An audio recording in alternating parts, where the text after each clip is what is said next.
Hello everybody and welcome to Storm Reads, and today it's another reading vlog.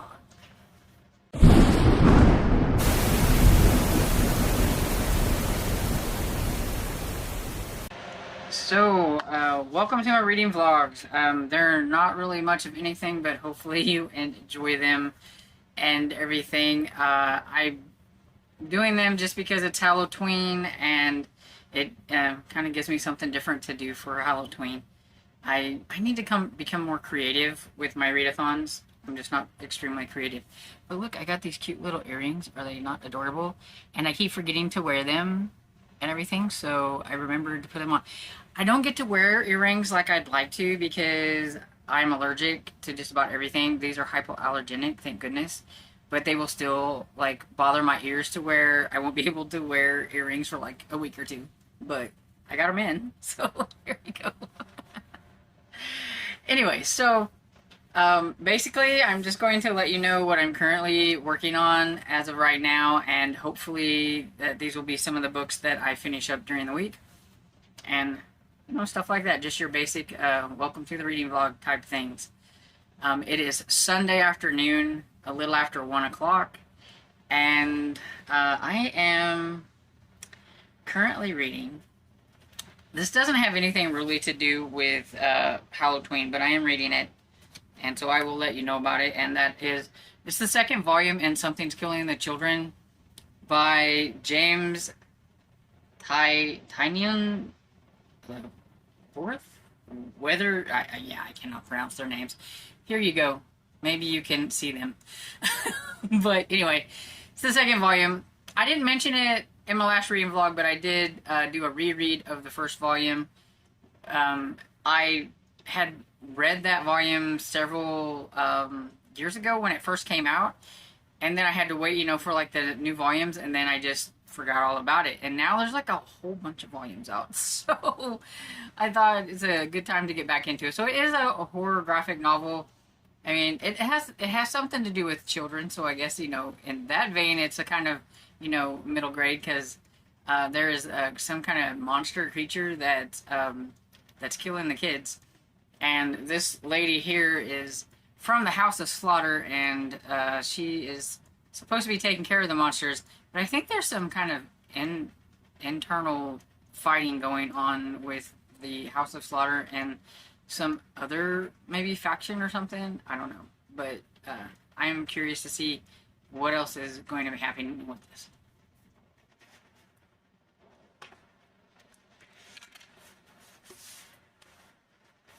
I haven't started it yet, but this is a book that I will be working on, and that is The Last Kids on Earth and the Cosmic Beyond by Max Brailer. I have yet to watch the Netflix adaptation of this. I want to read the books and stuff, but it's cute.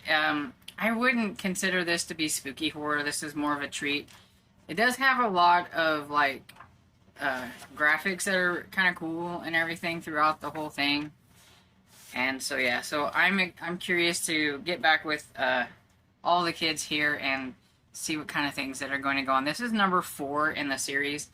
I'm not sure how many is in that series. Got this one from the library and everything. So I do want to get this one done because, like, it does go back to the library. I am also listening to the grossest middle grade book I have ever listened to. It is not for the faint of heart. Do not read this book if you do not like graphic descriptions of what happens to dead people when they're, like, decomposition thing. Because this is called The No-Brainer's Guide to Decomposition by, is it Adriana Cuvas? Oh, I've forgotten already. I should have looked before. But anyway, I've read this author before, and I've enjoyed her books, and it's not a bad book. It's just, there are some descriptions in here that are rather gross.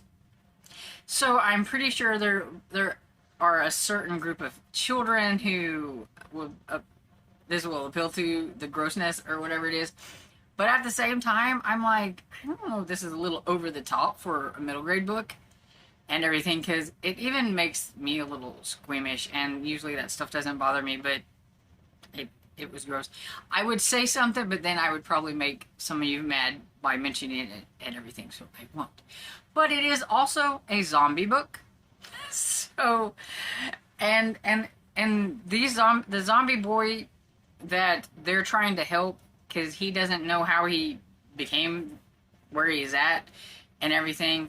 But this is about the body farm, so if people know about that, you know what it is. But the girl and her family live on the facility where the body farm is, and she helps her father because her father's like professor there. He like talks about this, teaches people about this and everything. And it's just learning about the rate of composition and what happens to your body and things, and it helps the police. That's where a lot of like FBI and things get their stuff and everything. And so this girl has no problems with that because, I mean, she lives there and she's been raised in that kind of thing and everything. It's a little morbid at the same time, but yeah. And I think she has ADHD is what I'm getting from it, which gets a little annoying because she's got a spider in her head that likes to make her do things. And I think that's supposed to be the representation. It even has a name. The spider has a name. But, like, she'll be doing one thing, but all of a sudden she's over here and she speaks something and people looking at her like, what are you talking about? So I think that's what it's supposed to be representing. I'm not 100% sure, but it kind of sounds like maybe that is it. She just has a hard time concentrating on things and everything. And in all theory, that's cool, but at the same time, it's very annoying. But I am enjoying it and everything, and I'm curious to see what's going to go on with the story. I think I'm 60% into it, so yeah, I'm really curious to see what's going to go on and everything. But even the zombie boy is a little gross because if he does something like his skin does things and body parts fall off and things, so definitely not for the faint of heart. Anyway, moving on. I'm pretty sure everybody's like, move on, Stormy, move on. And so I am still in the middle of Caught Dead by S.J. Wills. But I think, even though I'm interested in seeing what happens, I'm just not really into it right at the moment. So I think I may just put it to the side for now and just work on it every now and then. But I have some other eyeball books that I need to get to, and this one is just in my way. And so I'm just going to put it to the side. And I started Linnea Monk Ghost. I do not know the author's name. This is a translated work, and so I'm pretty sure I probably couldn't pronounce the name anyway. And it's from German, so it's a German book. And this one is about a boy who ends up at a ghost school and the things that are happening there. And I'm only about 23% into it, but in the last couple of days, I have made more progress in that book than I ever had in Caught Dead. So I just think that means that I'm just not in the mood for that one right at this moment, and I need to move on. So that's what I'm going to do. And everything. So those are the books that I'm working on, and so we'll see how it goes as the week goes. Hey, so it's a little bit after 4, and I have finished a no-brainers guide to Decomposition by Adriana Puvas. Hopefully I didn't butcher that too much and everything. And I will spare you all the gross stuff since I've already talked about that. But it definitely isn't for somebody who's squeamish. But anyway, so like, what is this book actually about besides the gross stuff, right? So this is about a girl, Franny, who has ADHD, and she has, like, her brain works differently, and the thing that's in her brain she calls something, and it's a name, and I cannot think of what it is, but she like gives it a little name or whatever it is. But she really has a hard time concentrating with things. You might be talking to her and you might mention something, and then that turns on a switch in her brain that makes her think about other things, and so she's off thinking about these things while you're still talking to her, and then she doesn't catch what you said and that happens quite a bit throughout this book. And sometimes it was a little annoying, just reading wise, it was kind of annoying and everything. But you know, that is how she was. And her family lives on the facility that's in Central Texas, the forensic facility. I can't remember exactly what it's called, but it's where a lot of people can go that are like doing science research and things like that on the way the body reacts and stuff to being in the ground and different stages of that and things like that. And I know it's called like the body farm. And so she's pretty used to a lot of gross things and everything. And one day her and this boy that she had just met, they were walking through the area, and a hand reached out and grabbed her ankle and about scared them both to death. And they're like, you know, surely that didn't happen or whatever it is. But then when they go back like the next day, yeah, they find the zombie is a young man. He's older than them because I think they're 12. I think he was like 16.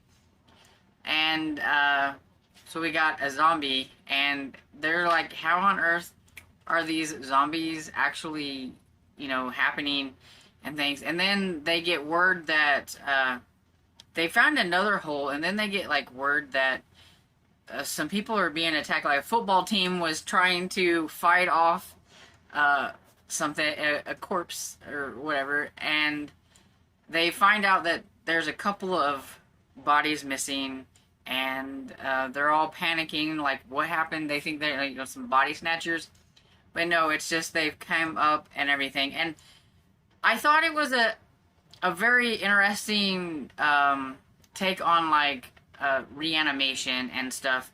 I can't really say exactly what happened, and it's a very small group of zombies, so it's not like an apocalypse is taking over or anything like that. It's just a small group of bodies that were in the body farm and things, and the reason why it's happening, there is a reason, and there's a source. And I thought it was kind of interesting, a way of doing the whole like reanimation of a body and everything. It was just interesting.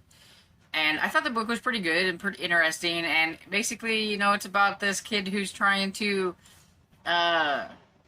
keep her mind on track, trying to help this zombie. He doesn't know what happened to him, like, and evidently, you know, nobody was really looking for him. Only a teacher that realized that he was gone, so he doesn't have family, and so they're trying to help him, and they kind of form like a little bond and everything over all this, and just, you know, trying to stop what was going on and figure out how to put them back down and everything, because you can have them wandering around and everything. But yeah, but like I said, it's got a lot of gross stuff in it, so if that's not really your kind of thing, you may not quite care for it very much.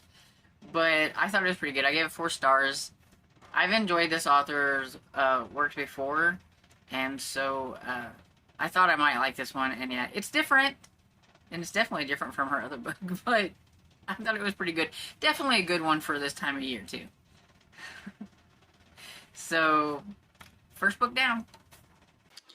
Hey, everybody. So, I finished the graphic novel. This is the 2nd volume in Something's Killing the Children. It's definitely not middle grade, but like I said, it has kids in it. So, yeah, this is I don't know. It's pretty okay. I still think they're like you're still like learning a lot of things as you go. Like, I thought it was like 2 different factions like fighting against each other, but I think I get some of the characters confused because I think they look a little too much alike. And so you've got like the sheriff, and I think the guy that works for him, or his brother, and I don't know, but they kind of look alike to me.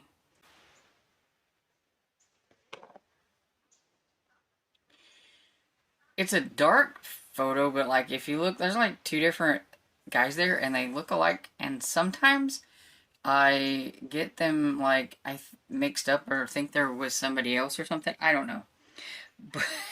But anyway, uh,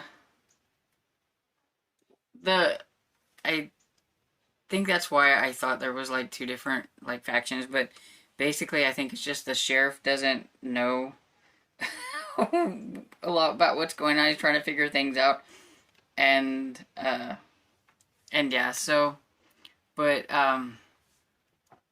this is Erica, and she works for the House of Slaughter, which is an order of Saint George or something like that, and they kill monsters that only children can see, and that's the reason why the children are dying, is because they can see them, and adults can't see what's going on, so to them it just looks like they've got like some kind of mass like killer loose, and she's trying to help them, but not everybody trusts her because I mean, it's very odd, like very weird, all this stuff that's going on. And the House of Slaughter doesn't think that Erica's doing her job properly, because just like a lot of like factions and things like that, they're more about covering things up so that people don't know what's going on than really helping the children, and she's trying to help the children. So they send somebody to erase some of the mess that she's made and everything. And so now she's having to deal with that, plus these monsters and everything are out.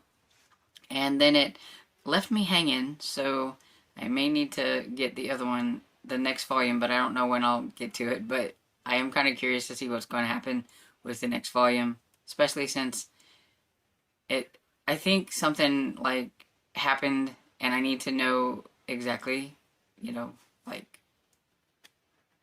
I think it was something bad that happened, but I think like maybe like a sacrifice or something, like somebody, but then just like to be continued. And so yeah, anyway, that was probably a very incoherent rambling of what that book is about, or the comic is about. But yeah, I'm liking the comic. I just think I need to get into it a little bit more. I mean, it's only the second volume. I do think the illustrations and stuff are pretty cool, but a lot of them are dark a lot of times, and I'm not really sure if I'm into like this whole like really dark kind of style. I do like the ones that are more like this. So. But yeah, so at least I got that finished, and so then I will pop on whenever I get something else done. Hey everybody, so I've not been very good with this reading vlog and updating whenever I finish something, and a lot of it has to do with the fact that I'm actually, while I'm doing this one, I'm actually working on another video idea, and I was working on that, and that one comes out sometime next week. You'll just have to stay tuned and everything, and I'm hoping that it comes out how I want it to come out, but we'll see how it is whenever it comes out, unless I decide to scrap it because it's horrible.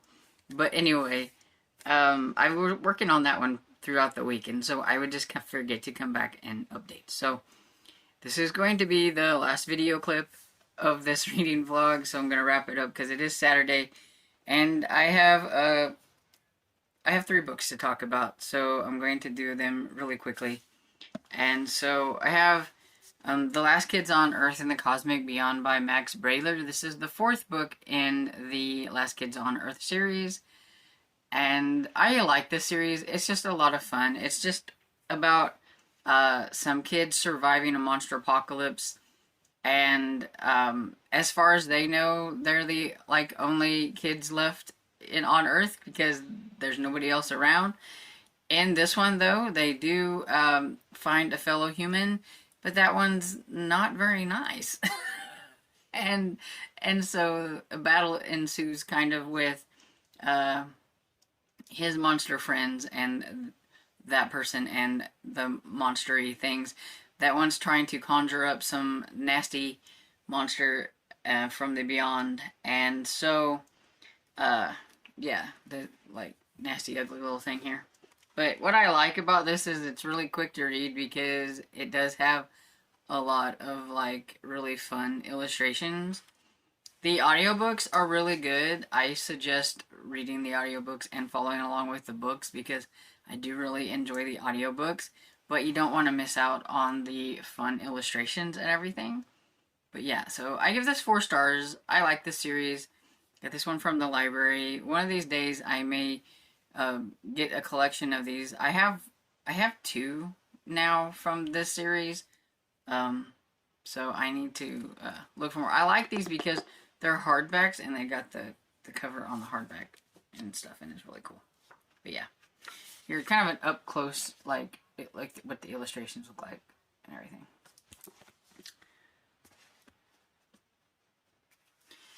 And then I fit in an adult book and I read Spectres in the Glass House. Spectres in the Glass House, I think is what it's called, by Jamie Jo Wright. This is my first Jamie Jo Wright book, and I knew going in that it was going to be a dual timeline, so it didn't bother me as much as whenever I don't know that and I'm going into them, because dual timeline's not one of my favorite things.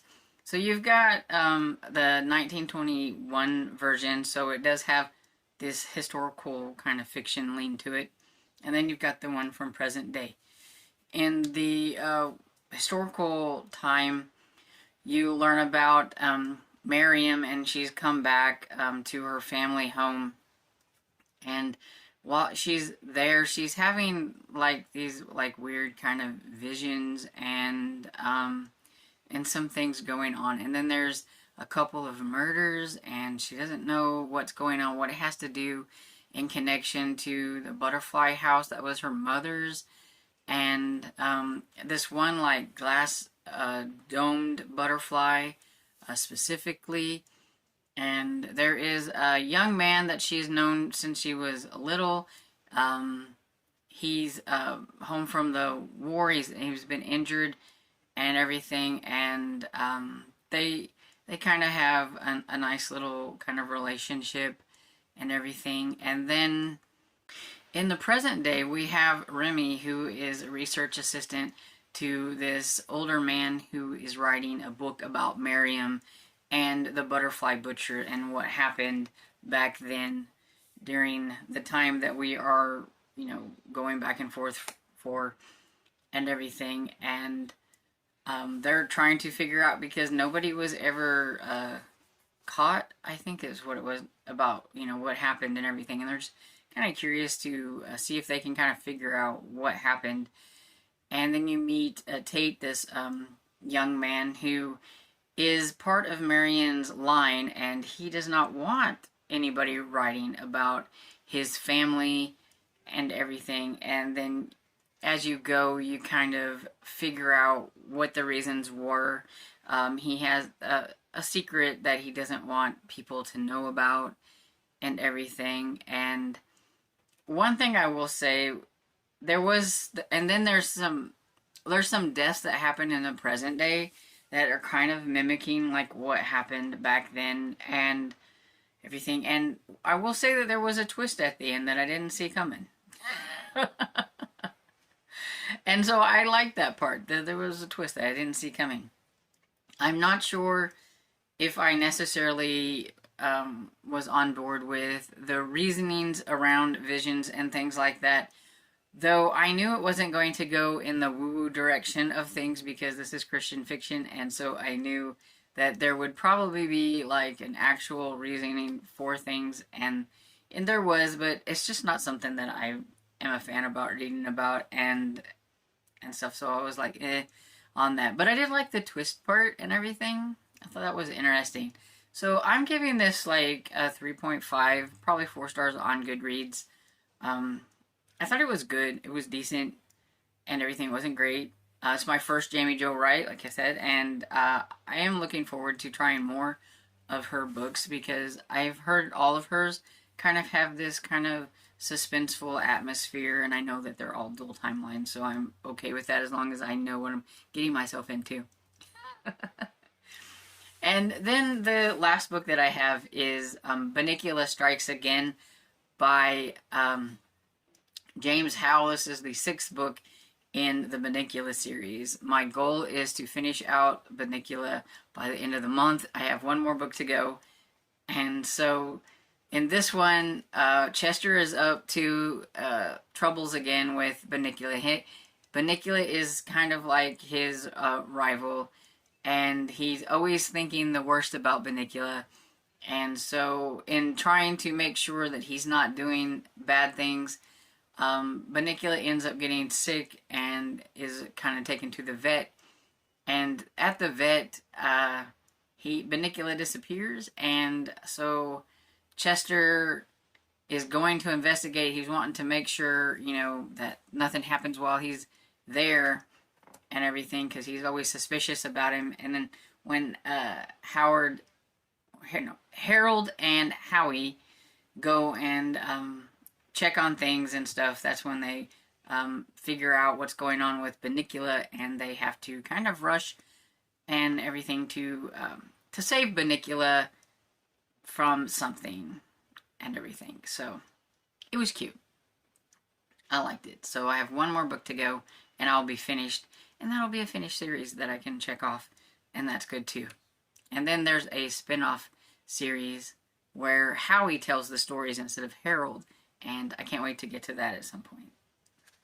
So I did pretty good, even though I was concentrating on some other things. I read, let's see, 3, 4, 5 books, so that's not bad.